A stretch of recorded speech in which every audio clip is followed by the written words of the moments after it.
Cultura Pop. Somos Radio LED.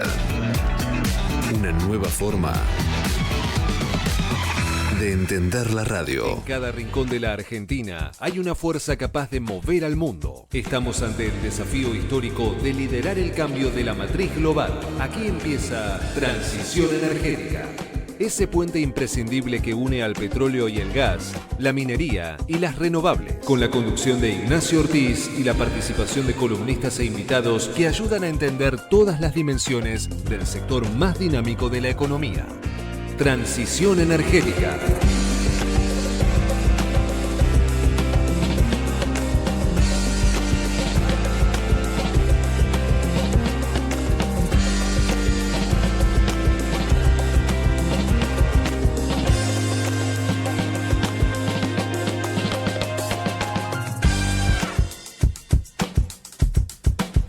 Buenas noches, ¿cómo están? Esto es Transición Energética, nuestra tercera edición de este programa en el cual buscamos reflejar tres sectores fundamentales. El de la energía, ya sea hidrocarburos y renovables. Buscamos reflejar la minería y después, además, todo lo que está rodeando a estas dos industrias, que son la tecnología, la economía, la sustentabilidad. Son tres patas fundamentales de este programa, el cual vamos a ir desarrollando a lo largo de todo el año. Mi nombre es Ignacio Ortiz, estoy acompañado por dos columnistas, Pilar Wolfet y Leticia Pautacio, a quienes vamos a ir saludando a lo largo del programa, pero vamos a hacer una pequeña introducción porque es inevitable hacer referencia a lo que está ocurriendo en Medio Oriente, pero no solo por la cuestión geopolítica, sino por el impacto que está teniendo en el sector energético y el impacto que a su vez tiene en la Argentina. Lamentablemente tenemos que volver a hablar de esto, ya lo habíamos hecho en el programa anterior, pero en los últimos días se ha dado una serie de ataques a instalaciones energéticas que han puesto en jaque a la industria global. Uno de esos ataques con misiles ha llegado al complejo Ras Laffan, que para los que no conocen el tema, porque no tienen que conocerlo, es el complejo industrial de gas natural licuado más grande del mundo. De allí sale aproximadamente el 17% del gas natural licuado que se distribuye en todo el planeta y ha sido atacado en varios de sus instalaciones y ha provocado daños que van a tardar de 2 a 3 años en recomponerse. Y esto obviamente ha generado un pequeño caos durante el día, con una alza sostenida de los precios internacionales. En particular, el que le interesa a la Argentina es el TTF, que es el gas de referencia en Europa y que lo toma como referencia el país, que ha subido en algún momento hasta el 20%. Llega siguiendo durante la jornada esa evolución. Finalmente se acomodó en el 13%. Pero lo importante es que esto está teniendo un aumento acumulado desde el día previo de la guerra de casi el 100%. Está entre el 97 y el 99% según la cotización del día. Y esto obviamente va a repercutir en lo que son las tarifas argentinas, porque el país está a pocas semanas de tener que empezar a comprar los cargamentos de gas natural licuado para cubrir los picos de invierno. Y esto obviamente se encarece de manera muy importante. La Argentina importó el año pasado por alrededor de 740 millones de dólares, 27 cargamentos de gas natural licuado que se van distribuyendo de junio, julio, agosto, algunos incluso hasta septiembre. Esos 740 millones de dólares prácticamente se van a duplicar si se mantienen los valores de hoy. Y algo similar lo está registrando la gente con el tema del petróleo. El petróleo se ha ubicado cómodamente arriba de los $100 en las últimas jornadas, y esto obviamente encarece el barril con el cual las petroleras tienen que hacer la refinación. La Argentina provee prácticamente todo el crudo que necesitan las refinerías y eso es lo que permite tener cierto colchón a las refinadoras, pero no en un esquema de libre comercio en el cual se apunta a una paridad de importación. El costo tiende a equipararse con el mercado global. Igualmente, el automovilista está viendo que se están registrando aumentos. Según las consultoras económicas que vienen siguiendo semana a semana el incremento, se está hablando cerca de un 12% desde el último día hábil de febrero, que fue el viernes 27, a hoy.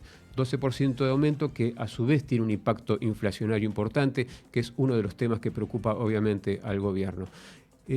Hablábamos del GNL recién, otro tema que preocupa al gobierno es eso, es el impacto que va a tener en las tarifas a mediados de año cuando la gente empiece a tener que incrementar el uso de combustibles para poder calefaccionarse, para poder cocinar. Y esta situación va a tener que definirla el gobierno si la va a cubrir este gap. Esta alza importante que va a tener GNL, que compre la Argentina, lo va a cubrir con subsidios o lo va a traspasar el costo al usuario final. Entonces, la guerra en Medio Oriente impacta directamente a la Argentina, impacta en todo el mundo, pero bueno, estamos charlando de lo que va a ocurrir aquí en los próximos meses y lo que está ocurriendo ahora en la estación de servicio de la esquina. Tenemos muchos temas para hablar. Hoy vamos a charlar, como les adelantaba, con Pilar Wolfet, quien hace nuestro Pulso Económico, quien nos va a contar qué está ocurriendo con las acciones de las empresas energéticas en todo este caos financiero global que está acompañando a la cuestión energética. Vamos a estar con Leticia Pautacio, que nos va a hablar de los recursos humanos en todo lo que es la industria tecnológica argentina, vinculada no solo a la energía y la minería, sino también al resto de los servicios y las industrias. Y vamos a tener dos invitados que los vamos a ir presentando a medida que vamos avanzando. Les comento el primero, que es Juan Cubri, founder and CEO de Dosbio, una empresa argentina que transforma residuos orgánicos en energías renovables. Puede ser biogás, biometano, nos va a explicar bien. Y además biofertilizantes. Y tiene un proyecto fuera del país que da gusto escucharlo. Pero ya vamos con Nico Cabrera, que es nuestro operador. Le agradecemos también a Sol Montero, nuestra productora periodística, y a Jorge Figueroa, nuestro productor general. Vamos a una pequeña tanda, seguimos con la columna y ya entramos en la primera entrevista. Auspicia este programa. En invierno, usa el aire acondicionado en 22 grados para calefaccionar tu hogar. Cuida la energía. Sumate al cuidado del planeta. Edenor. Auspicia Grupo Albanesi. Energía a su alcance. Somos PAE, líder global de energía. Ofrecemos productos y servicios a la industria y estaciones de servicio. Nuestra producción de petróleo y gas abastece al mercado local y al de exportación. Producimos combustibles de máxima calidad en la refinería más moderna de Sudamérica. Invertimos, innovamos, crecemos. Somos PAE, energía para la industria.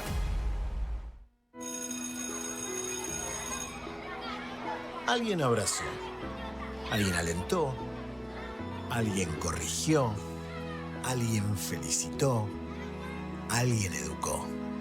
Detrás de todo, siempre hay una persona. Personal.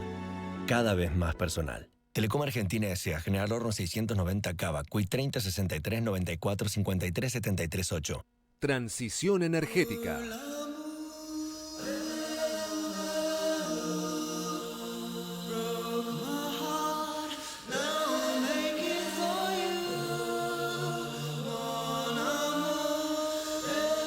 Muy bien, muchas gracias. Estamos nuevamente en Transición Energética y como les había adelantado hace pocos minutos, estamos con Pilar Wolfet, nuestra asesora económica y financiera, a quien ya saludamos. Pilar, buenas noches. Hola, ¿qué tal, Nacho? ¿Cómo estás? Bien, Un gusto ¿vos? estar con vos. Teníamos pendiente, me parece, charlar sobre qué está ocurriendo en el mundo de las acciones y de las empresas, sobre todo las vinculadas al mundo energético. Sí, mira, Nacho, justo hoy tuve un evento del IAE, donde estuvo el ministro de Economía, Luis Caputo, y habló de vaca muerta, ¿no? Dijo que va a haber un boom que nadie se imagina. Esas fueron las palabras textuales que dijo Luis Caputo. Dijo que no había conciencia total en general, ni en los expertos, ni en el mercado, ni en los argentinos, sobre el boom que significaba vaca muerta y la oportunidad que tenía Argentina ahí para el ingreso de dólares. Y venimos hablando de vaca muerta hace tiempo, y en este momento, sobre todo, el sector energético tiene más relevancia todavía. ¿Por qué? Porque tenemos una fuerte suba en el último tiempo de las acciones energéticas. Y esto no es casualidad, porque tiene que ver con la volatilidad del petróleo. Hablábamos la semana pasada de los planes de YPF. Y los planes de YPF de volver al mercado internacional, de colocar deuda, están ubicados en un contexto único para la empresa. Porque tenemos justamente hoy y ayer se dio una circunstancia muy importante, que el petróleo siguió subiendo. Incluso lo que hizo fue, el oro venía con un rally muy importante por el tema de la incertidumbre respecto de las tasas de política monetaria de los bancos centrales del norte, digamos, de los países principales del mundo. Bueno, ese rally del oro incluso se empezó a diluir a raíz del crecimiento del precio del petróleo y de la perspectiva de que quizás la guerra con Irán pueda seguir mucho más, o sea, pueda durar más tiempo del que se esperaba. Esto es una oportunidad, según dicen los analistas, para las empresas petroleras argentinas. Claramente va a ser una oportunidad sobre todo para las productoras de petróleo. No así, ponerle para los refinadores o para quienes procesan este insumo, y también va a ser perjudicial, como se venía diciendo, para quienes usan fertilizantes, porque bueno, la urea está muy encarecida, los fertilizantes se van a encarecer mucho, por eso para el campo es una mala noticia.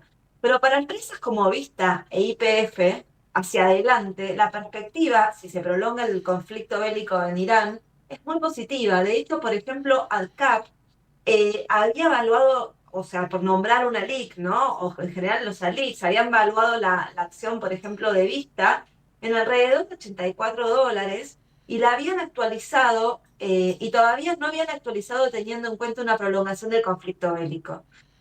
Creen que tiene una suba muy fuerte hacia adelante. Algunos hablan de incluso del 50% de suba para las empresas energéticas argentinas, sobre todo estas dos, donde ven la gran oportunidad los analistas de mercado hoy. En cambio, ponerle para las refinerías o para las empresas que se dedican al procesamiento del petróleo, ahí está más acotada la ganancia a cómo trasladen a precio el mayor gasto que va a significar la compra de combustibles, ¿no? Por eso no podemos hablar de que vaya a ser un elemento beneficioso para todo el sector energético de manera equitativa o pareja, digamos, uniforme, eso, sino que va a haber sectores más beneficiados que otros, incluso dentro del sector energético. Y te cuento esto, Nacho, porque esto también va a ser clave hacia adelante, en un contexto en el que la bolsa argentina no viene con tan buenas perspectivas este año. Tuvo un muy buen 2025, fue un gran año para las acciones en Argentina, y este 2026 viene un poco más débil. ¿Por qué? Porque tenía mucho para recuperar. Digamos, venía de un mal 2024, entonces 2025 fue un año de consolidación, de un cambio de modelo económico, donde se vio que el mercado cree en esta libertad de mercado que le propone el gobierno, entonces fue un 2025 muy positivo. 2026 viene más castigado por un tema de, bueno, el contexto internacional incide, pero también está afectada la actividad económica. Entonces, lo que ve el gobierno es que va a haber un motor clave de la economía y muy claro hacia adelante, donde va a estar puesto todo el foco de la recuperación económica que busca tener el gobierno hacia adelante, que es el energético. Encabezado, por supuesto, como decíamos recién, por estas empresas productoras de petróleo y con Vaca Muerta en el centro de la escena, ¿no? Tenemos un petróleo que a nivel internacional viene descollando y que incluso, como te contaba recién, está atentando contra la evolución de otros commodities. Entonces vemos que hacia adelante la estrella este año va a ser esa materia prima. Por ejemplo, te cuento que hoy la acción de YPF en Wall Street, o sea, el ADR, subió nada menos que 5,34%. O sea, es una suba muy fuerte para un día. Y esto tiene que ver con este elemento que te decía, que es la suba del petróleo y la caída del oro. Lo que pasa es que esta suba del petróleo lo que está generando es una expectativa de más inflación a nivel global, porque suben los costos de logística, que siempre es un problema muy grave. O sea, los costos de logística y la suba del petróleo están detrás de todas las escaladas inflacionarias, porque es un elemento que es transversal a todos los sectores de la economía. Entonces, hacia adelante, lo que preocupa de esta suba del petróleo, si bien va a ser positiva para las energéticas argentinas, sobre todo, como te decía recién, las generadoras de petróleo, no va a ser tan positiva para la economía en general. Y cuando la economía tiene problemas, entra en recesión y ahí empiezan también los problemas para el petróleo, ¿no? Es un círculo. Ese es el temor de mediano plazo, ¿no? Ahora es el inflacionario, luego es la recesión y bueno, ahí ya no hay empresa que aguante generalmente, ¿no? Bueno, claro, ahí tenemos el gran problema y por eso los bancos centrales de los países principales del mundo están manteniendo las tasas quietas. Ujú. Hay una expectativa a principio de año, antes de que estallara el conflicto, de que este año hubiera una baja de tasas a nivel internacional, sobre todo en Estados Unidos. Tal cual. Hoy eso no va a pasar por esta escalada inflacionaria que se espera por la suba del petróleo, entonces eso es lo que está poniendo la centralidad en este elemento, ¿no? Y también se está viendo una vuelta a activos más seguros, a la tasa. Ujú. Entonces, eso también altera los mercados hacia adelante, Nacho. Vamos a ver cómo. Yo creo que Argentina va a tener, en las próximas semanas, no va a tener una buena racha en materia financiera, como venía teniendo hasta ahora, va a tener algunos problemas para seguir, bajar el riesgo país, que de hecho estuvo subiendo en el último tiempo, pero sí, las energéticas, sobre todo YPF y Vista, van a ser las que van a concentrar la mirada de los inversores. Ahí van a poner sus apuestas en el mercado local. Hoy igual hubo un anuncio, te cuento, aunque no tenga que ver con el rubro con el que tocamos nosotros en el programa, te cuento que el ministro de Economía dijo que que tenía garantizados 9.000 millones de dólares para pagar las deudas que tienen los próximos 3 vencimientos. Estaba en duda el pago. No, se sabía que lo iba a pagar de alguna manera, pero preocupaba de dónde iba a sacar los dólares. Bueno, esto se confirmó. Y apenas se confirmó ese dato, parece que están en algunas tratativas con algunos países europeos para obtener estos dólares. Apenas se confirmó este dato, los bonos subieron fuerte. Ujú. Sin embargo, las energéticas hoy tuvieron una buena racha a lo largo de todo el día. No están tan dependientes del contexto político local. Eso es lo que te quiero transmitir, Sí, ¿no? Entonces, y económico tampoco, digo, está muy relacionado a lo global. Y creo que ahí está la clave de esas acciones, ¿no? Hacia adelante, pareciera. tal cual. Los analistas tienen prevista una reevaluación al alza de estas acciones y sí está más fino el ojo con el resto de empresas energéticas que no se dedican a la producción y comercialización de petróleo, sino más que nada al tratamiento o al refinamiento, ¿no? Ajá. Entonces, bueno, ahí hay una inequidad en el mercado en cuanto a qué rumbo van a llevar unas acciones y otras. Perfecto, Pilar. Excelente ese panorama. Es una situación que es más que interesante de seguir porque también hace la realidad de las empresas. Otro día analizaremos cómo esto afecta al financiamiento de ellas también porque, para sus grandes proyectos. Te agradezco mucho tu tiempo. Te dejé el tema picando. No, Nacho, sí, dale, dale. La semana que viene hablamos de eso y también vamos a analizar un poco la rentabilidad que se espera y a ver si tienen nuevas calificaciones o le suben los precios a las acciones. Tal cual. Gracias. Seguimos el jueves que viene. Vamos, un beso. Hasta luego. Muy bien, vamos a una pequeña pausa musical, así hacemos entrar nuestro primer invitado de hoy.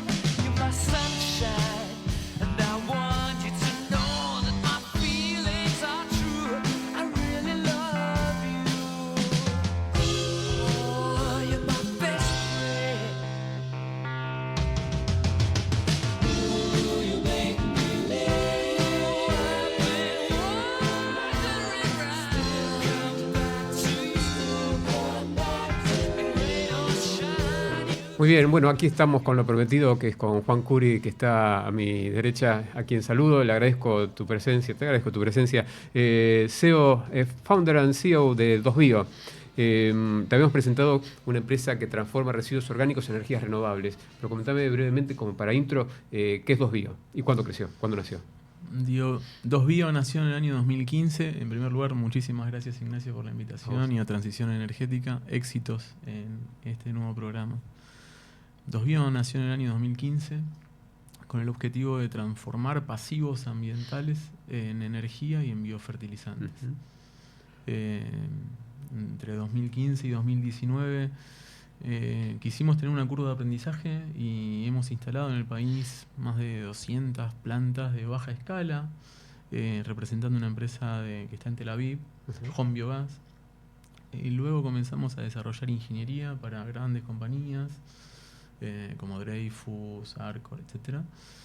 Y en todo ese proceso fuimos descubriendo de qué se trata una planta de biogás, que en definitiva es el corazón de la actividad, generar biogás a partir de la fermentación en un ambiente sin oxígeno de residuos orgánicos. Siempre se dice que el biogás es una energía que está disponible en todo el país porque siempre se puede tomar algún recurso propio de alguna región y transformarlo en biogás. ¿Es así? Y contanos entonces en qué regiones se han posicionado y cuáles son los recursos que pueden utilizar. Sí, nosotros venimos de la industria petrolera.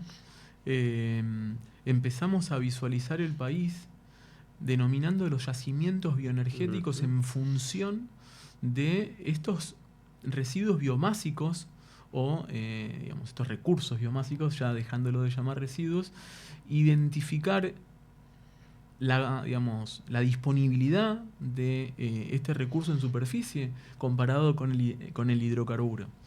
Entre Ríos, la provincia hoy insignia en esta potencialidad a partir de guano, aviar y cama de pollo. El 51% de la actividad avícola del país se explica en Entre Ríos.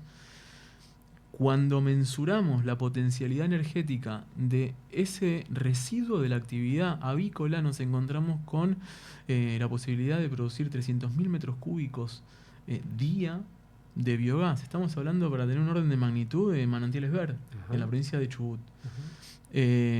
Santa Fe con la industria láctea y también ganadera. Tucumán con la vinaza, producto de la industria del bioetanol de la caña de azúcar. Buenos Aires.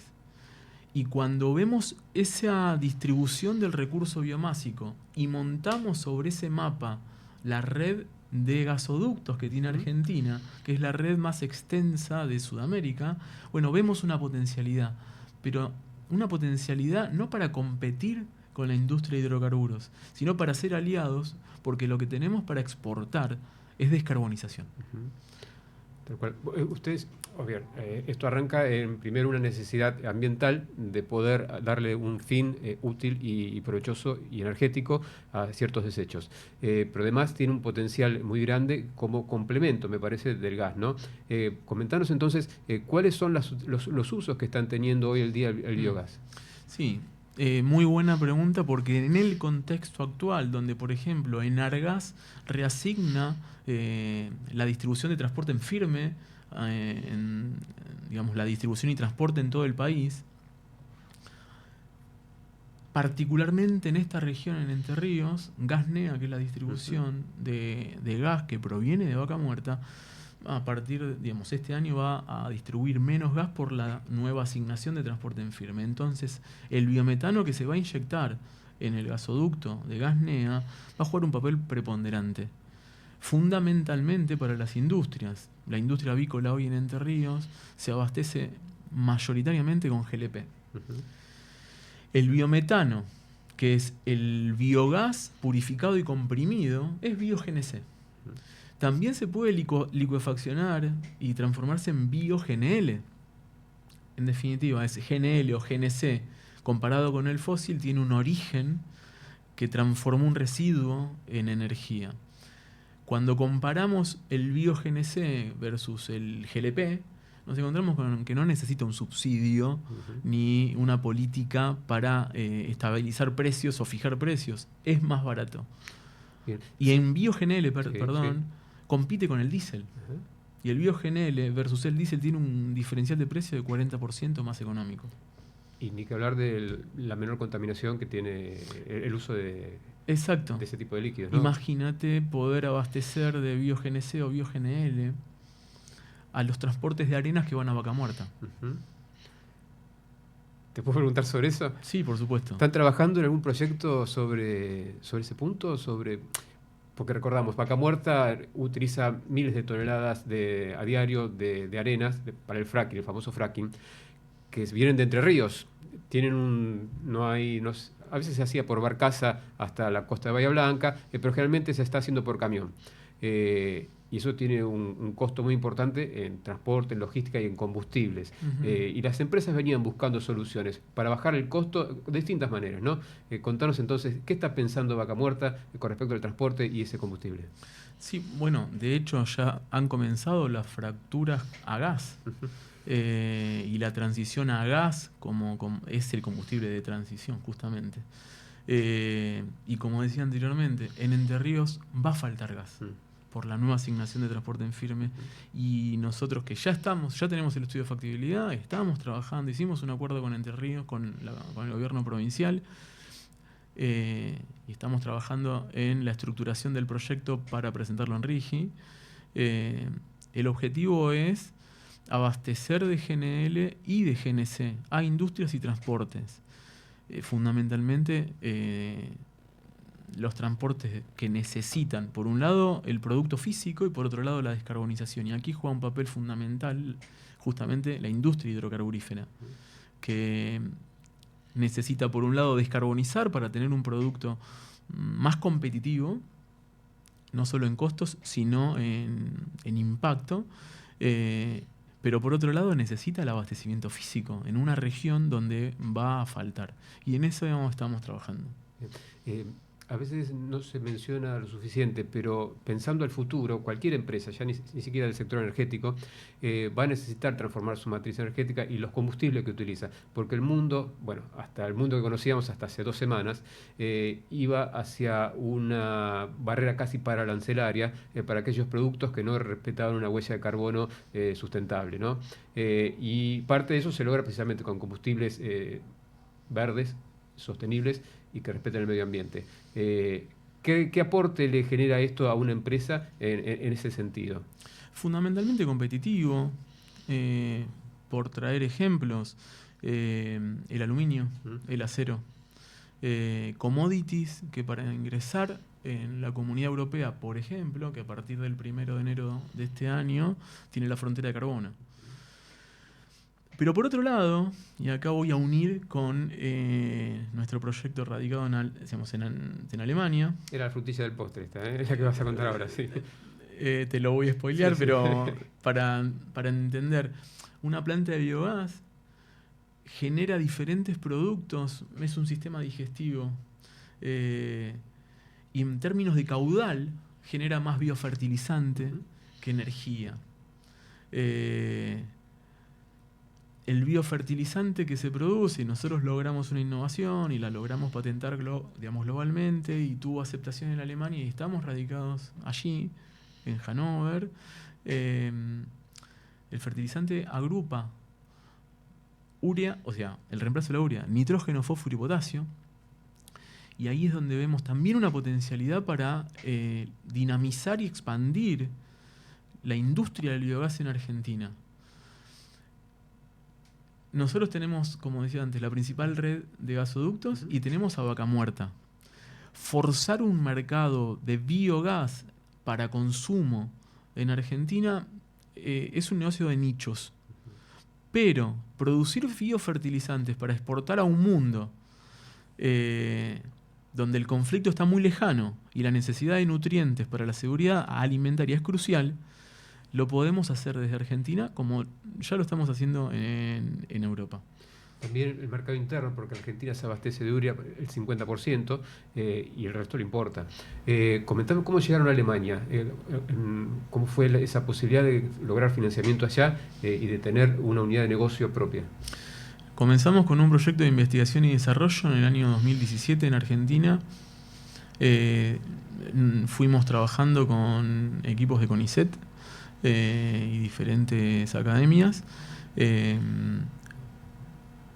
forzados porque cuando empezamos a trabajar estos proyectos de inversión con compañías multinacionales en Argentina, nos dimos cuenta que la primera explicación para el análisis de esos proyectos de inversión era comparar la energía eléctrica producida a partir del biogás, y es un valor que solo lo pagaba Camesa por políticas del renovar en ese entonces. Eso nos llevó a darnos cuenta que había otro material, que era el fertilizante, y que si lo industrializábamos, no solo íbamos a generar recuperos más rápidos en esta industria, sino que generábamos un producto que realmente en términos de caudal y oportunidad competitiva generaba más atractivo que la propia energía. En el año 2024, a través de la Cámara Alemano-Argentina AHK, enviamos el paper de esta innovación a los tecnólogos por excelencia en esta industria, que son los alemanes. Y luego de 7 meses, la Asociación Alemana de Biogás validó que esto era una innovación, nos invitó a presentarla en una feria en noviembre de 2024, y fue una semana muy intensa, muy rápida, donde nos invitaron formalmente a constituir una empresa para poder aplicar a financiamiento alemán, financiamiento no reembolsable. Hay líneas de hasta 800.000 euros no reembolsables, y generamos un equipo, un consorcio, junto con un centro de competencias agropecuarias en la provincia de Niedersachsen, en el norte de Alemania. Y esta innovación se trata básicamente de utilizar un mineral orgánico que extraemos de la provincia de La Rioja, que es la zeolita.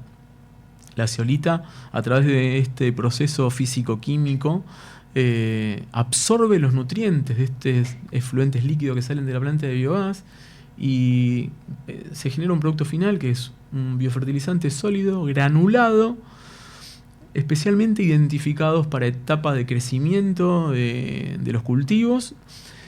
Y la característica es un biofertilizante para ser utilizado en suelos con estrés hídrico o escasez de agua. Es exactamente la característica de los países demandantes por seguridad alimentaria, en este caso Europa. Pura innovación tiene eso. Sí, ciencia argentina. Tal cual. Y que ha llamado la atención en un país donde la ciencia y la tecnología vuela, sí, ¿no? Y que invierten mucho dinero en esos aspectos, y les ha llamado la atención una patente propia y un desarrollo propio. Sí, llamó la atención realmente. Y esto nos hace ver que el foco estaba en energía porque el déficit era energía. Y nos hace poner el foco en que las industrias pueden tener diferentes objetivos según las necesidades de cada país. Y Argentina, en este sentido, es un país netamente exportador. No obstante, el fertilizante lo necesitamos y estamos trabajando para la homologación en SENASA. Creo que el contexto político ayuda a esto de las desregulaciones y entender que se puede generar un libre mercado también en esto, respetando ciertos parámetros. Estamos trabajando justamente para que este año SENASA nos lo pueda homologar. Juan, te agradecemos mucho tu tiempo. Viste que las charlas en la radio son así, son puntuales a veces, pero creo que ha sido muy interesante todo lo que hemos charlado. Hemos repasado lo que ha sido la historia y los proyectos que tienen también para adelante. Muchas gracias por la invitación. Te agradezco mucho por tu tiempo, por favor, y por visitarnos acá. Bueno, si les parece bien, retomamos en apenas un minuto con nuestra otra columnista, que es Leticia Pautacio, y el sector tecnológico. Ingresa en simulador.edenor.com y conoce cuánto consumen tus electrodomésticos. Cuida la energía. Sumate al cuidado del planeta. Edenor. Auspicia. Grupo Albanesi. Energía a su alcance. Somos PAE, líder global de energía. Ofrecemos productos y servicios a la industria y estaciones de servicio. Nuestra producción de petróleo y gas abastece al mercado local y al de exportación. Producimos combustibles de máxima calidad en la refinería más moderna de Sudamérica. Invertimos, innovamos, crecemos. Somos PAE, energía para la industria.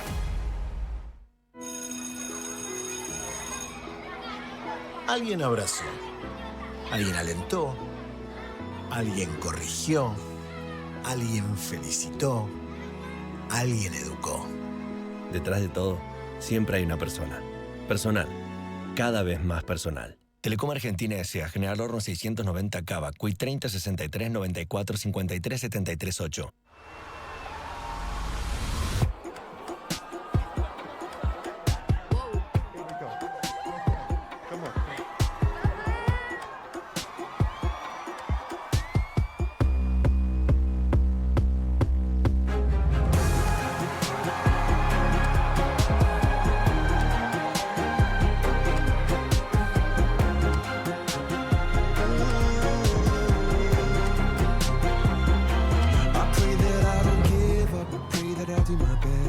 Pray that I can lift up, pray my Muy bien, gracias Nico por devolvernos el aire. Estamos ya en comunicación, nos comentaba Nico Cabrera, nuestro operador, con Leticia Pautacio, nuestra columnista que hace el Rincón Tecnológico. Leti, ¿cómo estás? Buenas noches. Hola Nacho, buenas noches, ¿cómo estás? Muy bien. Bueno, teníamos para hablar hoy algo vinculado al tema de los recursos humanos vinculados al área tecno, ¿no? Exacto, va a ser una columna un poco más humana, menos de tecnología dura, pero porque es algo que atraviesa a todas las industrias en realidad y particularmente el sector energético y minero también. Salieron algunos reportes estas semanas que me gustaba traer acá, por ejemplo, el de Experis, que dice que 7 de cada 10 empresas en Argentina no consiguen talento tecnológico calificado. Y esto es importante porque, por ejemplo, la dificultad para cubrir puestos técnicos saltó del 62% al 73% en un solo año. La industria que más está sufriendo es la automotriz, pero bueno, la de energía y servicios de IT en general estaba ahí en los primeros lugares también. ¿Qué es lo que está pasando? Cambió un poco lo que se está solicitando para esos recursos humanos, ¿no? Con la inteligencia artificial, ya roles tradicionales de programación no están siendo tan demandados y están solicitando otras habilidades e incluso habilidades humanas más blandas como adaptabilidad, pensamiento crítico. Y en el sector energético y minero en particular, lo que estamos viendo es que no solo alcanza también con dominar la tecnología propia, las cuestiones más técnicas de, bueno, cómo se opera una válvula, cómo se operan diferentes maquinarias del sector, sino empezar a entender también tecnologías mucho más novedosas como es la inteligencia artificial, como lo que hablábamos, o los gemelos digitales, que ya vamos a hablar seguramente más sobre este tema en otras columnas. El tema de datos. Hay muchas tecnologías que antes eran únicamente del área de IT que están empezando a ser requeridas que se conozcan en otras áreas. Bueno, Quiere decir, Leti, que las industrias están teniendo problemas por esta transformación que está incursionando o están metiendo en el mundo, por ejemplo, la inteligencia artificial y otras herramientas.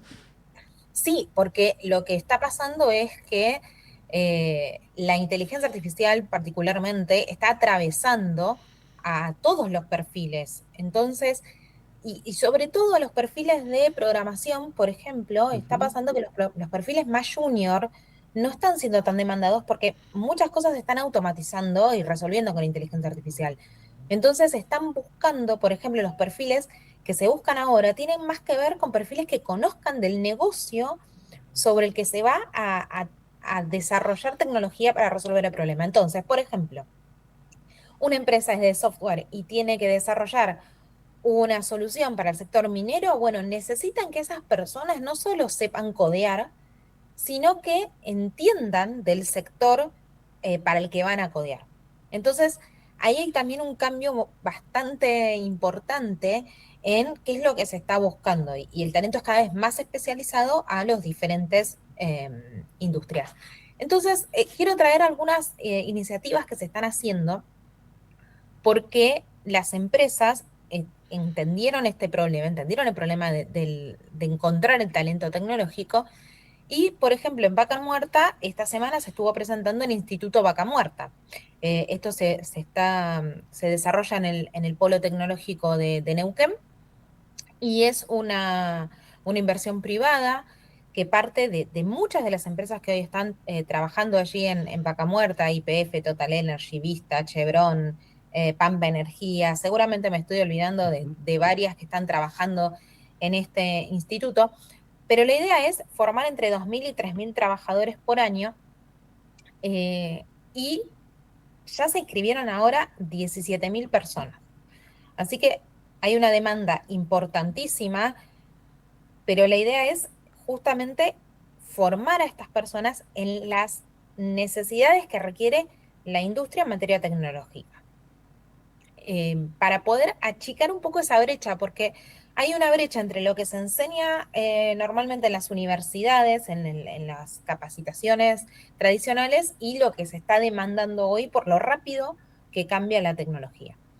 Y otra cosa que también es interesante, hay unos estudios que no tengo las cifras acá, pero de brecha relacionada con género también. La tecnología siempre fue un área bastante masculina y bueno, falta bastante para hacer también para incluir a más mujeres.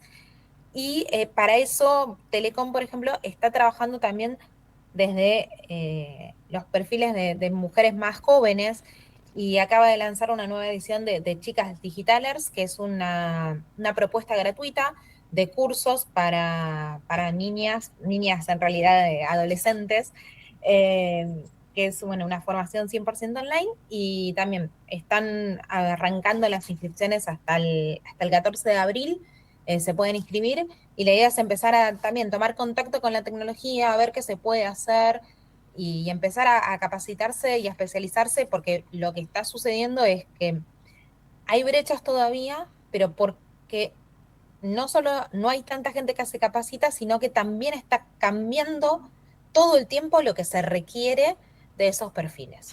Es difícil seguirle el ritmo a la tecnología, ¿no? Y si lo dicen desde Vaca Muerta, imagínate para el resto de las industrias cómo lo pueden estar viviendo. Exacto.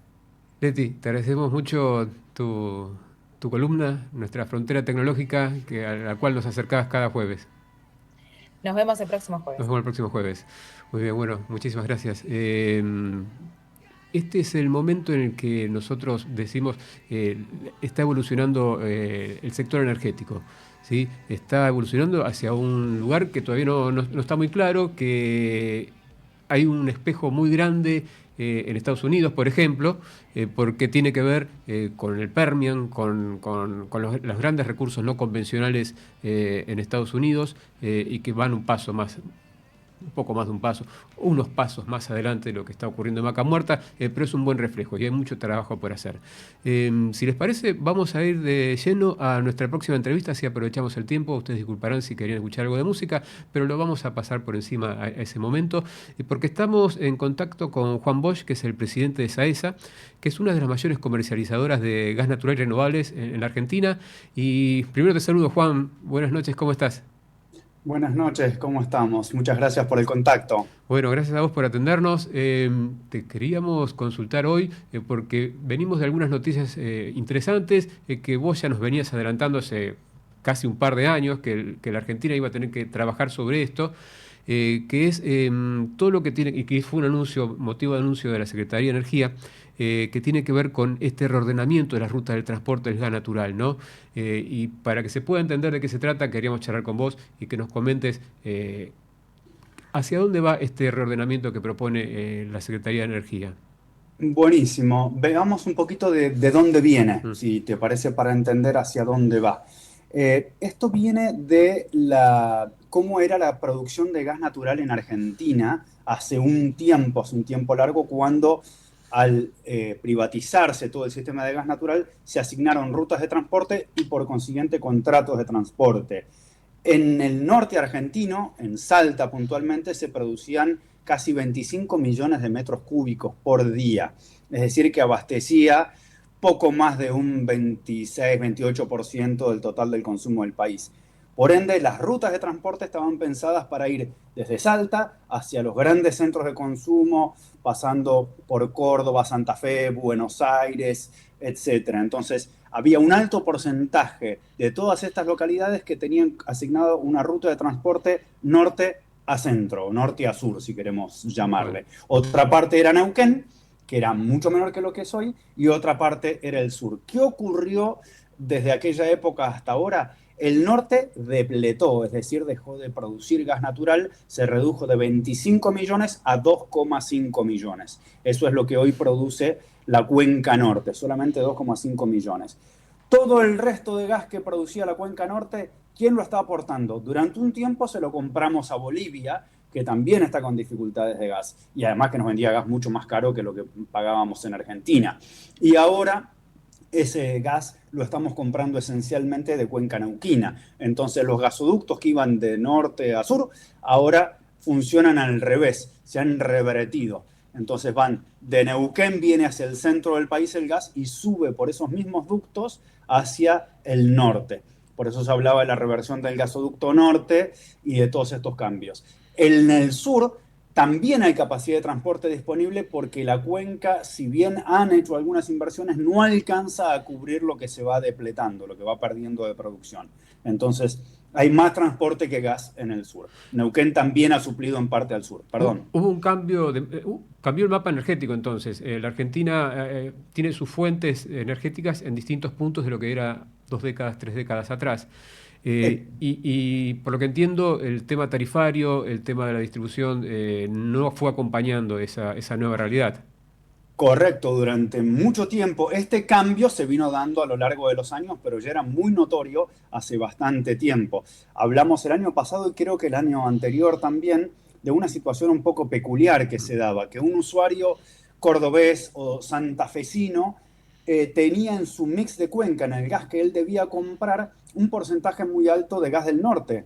Y entonces tenía que comprar ese gas en el norte, pero el gas le venía de Neuquén. O sea, pagaba un gas que era más caro, porque era una cuenca escasa, y en realidad el gas no venía del norte, venía de Neuquén. Pero las rutas de transporte estaban desactualizadas. La Secretaría de Energía estuvo trabajando en esto junto con el Enargas y ahora dictaron una nueva regulación que asigna nuevas rutas de transporte que trata de reflejar la realidad. ¿De dónde viene el gas? En verdad, de este lugar. Más el 70% del gas viene de Neuquén, una porción muy menor viene del norte y otra parte viene de Cuenca Sur. Entonces se readecuaron las rutas. Esto tiene que leerse en conjunto con el GNL, del cual hablamos, si te parece bien, en un minutito. ¿Cómo no? Pero lo que se ha hecho al readecuar las rutas es, primero, respetar los derechos de las transportistas TGN y TGS. En la revisión tarifaria se dijo cuánto tenían que cobrar TGN y TGS. Bueno, eso no se puede alterar.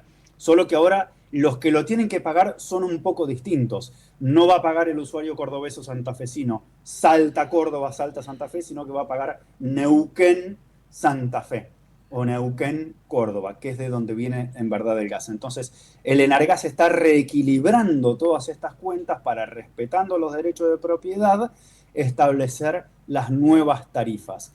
En líneas generales, uno podría decir que los usuarios del centro del país, en cierto sentido, van a tener, los usuarios libres y también los de la distribuidora, los cautivos, van a tener alguna ventaja porque van a dejar de que les asignen gas caro y van a empezar a tener el gas de Neuquén, que es sensiblemente más barato que el de Cuenca Norte. Hace poco hacíamos una nota para Conjournal, puntualmente, de la provincia de Santa Fe, que su ministro de Producción decía que los industriales denunciaban o se quejaban de que estaban pagando un gas más caro de lo que se estaba pagando en la provincia de Buenos Aires.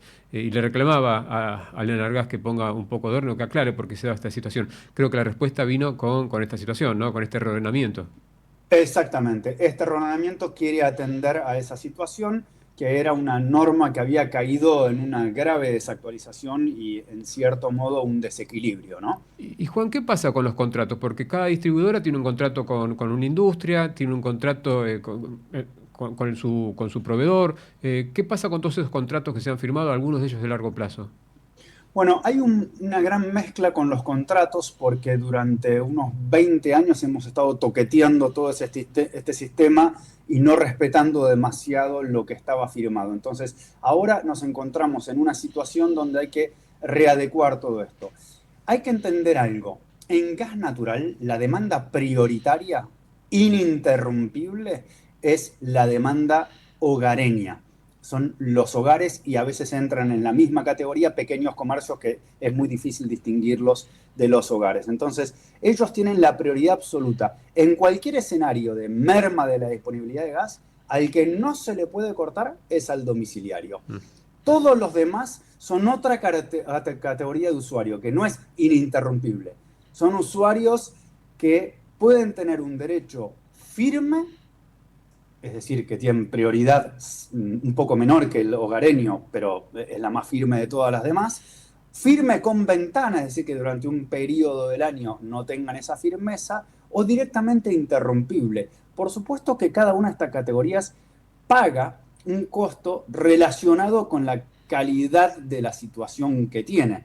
El usuario que elige un transporte interrumpible paga un transporte de mucho menor valor que el que paga transporte firme. Entonces, ante una situación, en este momento, un usuario nuevo o un usuario que había elegido quedarse en situación interrumpible creyendo que no iba a ser interrumpido nunca, porque los contratos no se aplicaban. Ahora hablamos un minuto de GNL con esto. Y hoy quiera comprar transporte, un abastecimiento firme, hoy no lo va a encontrar. Hoy lo que va a encontrar es un firme con ventana, porque estamos en un sistema desfinanciado y desinvertido por muchos años, por varios lustros. Entonces, cuando terminen de hacer la ampliación del gasoducto Perito Moreno, vamos a estar llegando a la capacidad de transporte que teníamos a finales de 1990. O sea, venimos corriendo de atrás en toda esta situación. Entonces, no hay transporte firme para todos los usuarios en todas las situaciones posibles. Digamos, cuando sube mucho el consumo residencial por el frío, obviamente el transporte se ve más tensionado y hay que empezar a quitarle prioridad a los que menos derecho tengan a ese suministro. Primero el interrumpible, después el firme con ventana y después el firme. Por eso, todos los usuarios comerciales industriales en este momento que están renovando sus contratos tienen que estar muy atentos y negociar muy bien su suministro y sus contratos de provisión, de transporte y de gas para asegurarse el mejor estatus posible para el próximo invierno. Y si querés, nos mudamos un momento al GNL. Porque has mencionado el invierno, has mencionado la necesidad de importación y estamos ante un cambio de paradigma, un cambio de modelo inminente, ¿no? Comentanos si te parece primero, ¿qué está proponiendo el Estado? ¿De qué se trata esta licitación en marcha que corre a Enarsa de ese rol que tenía de importador, que se daba vuelta y le vendía a las distribuidoras? ¿Y cómo se va a acercar una empresa privada de esta situación, ¿no? Buenísimo. Me permito ir un pasito para atrás. El GNL que se importa desde hace muchos años en Argentina, siempre lo paga alguien. Lo que podemos discutir es quién se ocupa de importarlo y revenderlo y quién lo compra y quién lo paga. Y me quedo en este pasito atrás para remarcar. El marco regulatorio del gas dice que el prioritario es el residencial, el ininterrumpible. O sea que si faltara gas, no es que hay que interrumpir al residencial y decirle, mire, para usted no tengo, así que usted lo que va a hacer es pagar el GNL. No ese es el espíritu del marco regulatorio. Sin embargo, durante muchos años, desde que se empezó a importar el GNL hasta ahora, lo que sucedió en la práctica es que el costo del GNL se socializó. O sea, lo pagó el Estado con sus rentas generales, con los impuestos, y eso quiere decir que lo pagaron todos los usuarios de gas, también los residenciales, y un poco más grave y más triste, lo pagaron todos los no usuarios de gas. Los chaqueños que no tienen gas, los correntinos y misioneros que no tienen gas, y ni hablar de la infinidad de pueblos de Buenos Aires, de Córdoba, de la Patagonia, de todo el país que no tienen red de gas, también pagaron el GNL. ¿Se entiende? Ahora, hay un tercio del país que no tiene acceso a las redes de gas. Y hay un 38% de los habitantes de Argentina que no tienen acceso a gas, todavía hoy en un país gasífero. Eso hay que revertirlo. Una gran paradoja que tiene cuando la gente dice vamos a exportar GNL al mundo, pero no podemos terminar de abastecernos localmente, ¿no? Eso es un tema de discusión largo y de equilibrio y de equidad en Argentina. Totalmente, y podemos discutir si exportar GNL dificulta el acceso al gas a los argentinos o lo potencia y facilita. Es un desafío divertido para discutir y no tengo una posición tomada. Está bueno para pensarlo. Bueno. Y damos pero vuelvo a su pregunta. Claro, vamos un paso adelante. ¿Qué quiere hacer el gobierno? El gobierno dice, todo lo que pueda hacer un privado, que lo haga un privado. Esto no es novedad, lo vienen pregonando desde el día 1. Importar GNL y venderlo, ¿es algo que necesariamente tenga que hacer el Estado o lo puede hacer un privado? Y la Secretaría de Energía dice, lo puede hacer un privado. Entonces voy a elegir quién lo va a hacer. Tengo unas instalaciones que las pagó el Estado, son de Enarsa e YPF en realidad, pero hoy la gestiona Enarsa, y se las voy a dar a un privado para que ese privado, a su propio riesgo, elija comprar el gas, lo importe y lo venda. Y para no darle un monopolio del cual pueda tratar de aprovecharse eventualmente, le voy a poner una condición. Voy a elegir el responsable de esto poniendo en primer lugar al que menos le quiera cobrar por este servicio, por este trabajo a los usuarios de gas argentino. Por eso la licitación dice, mire, el costo del gas va a ser TTF, que es el precio del gas en el norte de Europa, de GNL en el norte de Europa, que es uno de los que ha rebotado mucho ahora. A eso usted le puede agregar, sobre ese precio usted no va a ganar nada, me cobra TTF. Usted le puede agregar, por el costo de flete, de traerlo hasta aquí, el costo de regasificación, porque la estación de regasificación el privado la va a pagar 98 millones de dólares durante este año. Entonces ese costo lo tiene que cubrir y usted me va a decir cuánto le va a cobrar al gas de los compradores finales adicional al TTF. Quien menos recargo ofrezca, ese va a ser el ganador de la licitación. Y la Secretaría agrega, si las ofertas no son competitivas, puedo elegir que lo haga ENARSA, pero aunque lo haga ENARSA, esto no quiere decir que el GNL lo va a pagar y absorber ENARSA o el Estado a pérdida. Seguimos con la otra parte, que es el GNL, dice la Secretaría, lo tienen que pagar lo que los usan. Y la CAMESA para generación ya dijo que va a pedir 14 barcos, algo se ha asignado a distribuidoras, una porción menor, y otra parte importante la tienen que pagar los grandes usuarios, que nunca pagaron los grandes usuarios. Entonces ahora esta es la gran novedad de esta temporada de invierno. Está muy bueno aclararlo porque no estaba, por lo menos no quedaba bien definido, o por lo menos quienes mirábamos desde afuera, quién se iba a hacer cargo de esa diferencia, ¿no? Y vos estás aclarando que el que realmente va a usar, más allá del usuario residencial, es el que va a tener que hacer frente al costo que significa importar, incluso importar en estas condiciones del mundo, ¿no? Donde se ha prácticamente duplicado el costo del TTF, como vos bien lo mencionabas.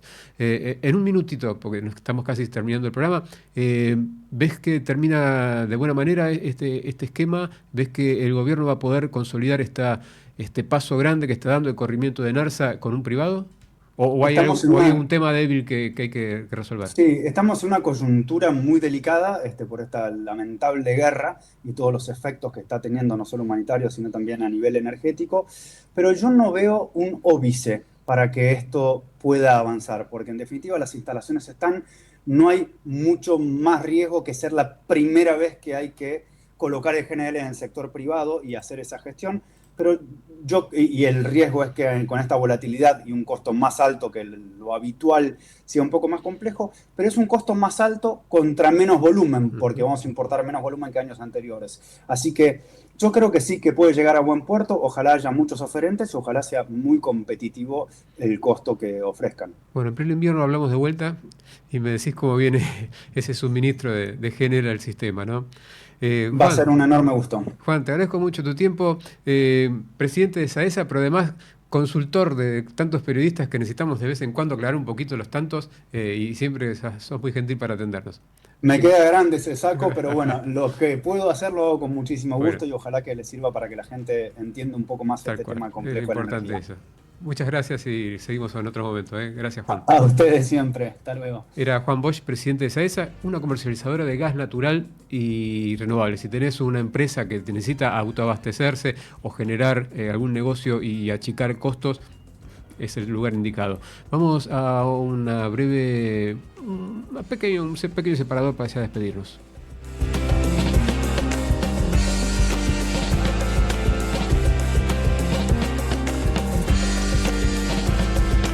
Transición energética. Muy bien, es así, vamos a cumplir solo para despedirnos, agradecerle a Pilar Wolfet, a Leticia Pautacio, nuestras columnistas, a Nicolás Cabrera, a nuestro operador, Sol Montero, nuestra productora periodística, Jorge Figueroa, nuestro productor general, Ignacio Ortiz los saluda, hasta el próximo jueves en Transición Energética. Esto fue Transición Energética, con la conducción de Ignacio Ortiz y la producción general de Séptimo Cielo. Nos encontramos cada jueves a las 20 para seguir de cerca los sectores que están transformando la economía argentina. Hasta la semana que viene. Somos radio en vivo. Somos podcast. Somos música. Somos noticias. Somos cultura joven. Somos Radio LED. Una nueva forma de entender la radio. Somos radio en vivo. Somos podcast. Somos música. Somos noticias. Somos cultura joven. Somos Radio LED. Una nueva forma de entender la radio. Somebody once told me the world is gonna roll me. I ain't the sharpest tool in the shed.